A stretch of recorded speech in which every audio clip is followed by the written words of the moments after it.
Oliver is a Great Western tank engine. The other railway wanted to scrap him, so he ran away.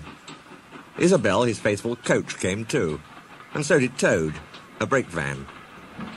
At the last moment they were nearly caught, but Douglas saved them. The Fat Controller was pleased, and said that when Oliver was mended, he could help Duck with his branch line. "We'll give you all Great Western colours, like Duck," he said kindly. "That will help you to forget your troubles."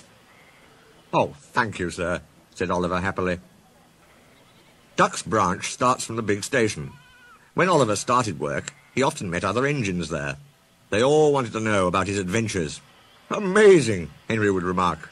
"Oliver," said James, "has resource." "And sagacity," put in Gordon. "He is an example to us all." "You're too kind," giggled Oliver modestly. But he was only a tank engine after all. No big engine had ever said admiring things to him before. I'm sorry to say that it made him puffed up in the smoke box. The Fat Controller rescued another coach, called Dulcie. She trundled along with Isabel. Oliver sang, "Oh, Isabel's a funny coach, and so is Dulcie too. If I didn't look after them, they'd not know what to do."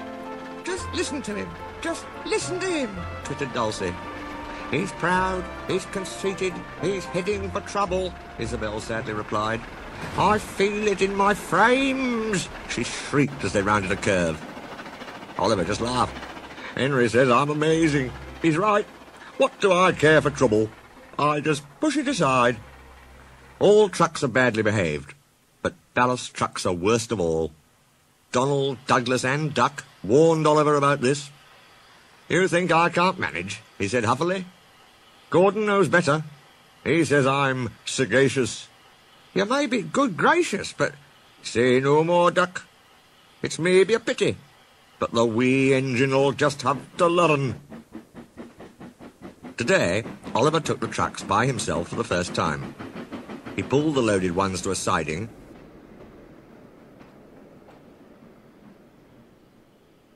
and pushed empties to the chute.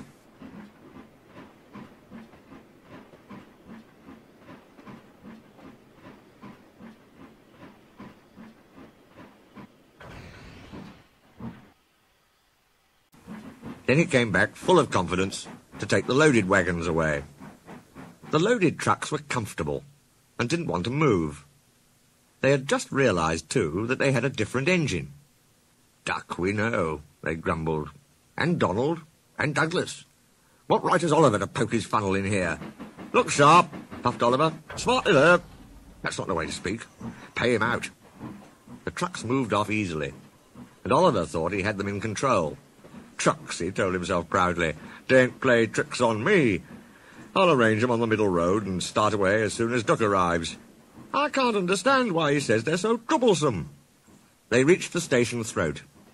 Oliver's brakes came on with a groan, but brakes were useless against loaded, surging trucks. They pushed forward, yelling, "On, on, on, on, on!"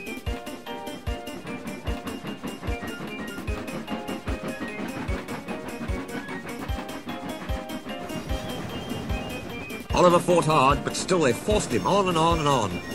Their efforts slackened at last. "I'm winning," he gasped. "If only—" But it was too late. One moment his rear wheels were on the rails, the next they had none, and he was bunkered down in the turntable well, with a deluge of ballast all round him. When Duck arrived, he was stopped outside the station and flagged to the platform. He surveyed the wreckage. "Hello, Oliver," he remarked. "Are you being a good gracious engine? Beg pardon, of course, but we don't really like that sort of surprise. Donald and Douglas will miss their turntable." Later that day, Donald and Douglas spoke pungently in Scots, and the Fat Controller spoke pointedly in English. All three left Oliver in no doubt at all, but so far from being sagacious, he was a very silly engine.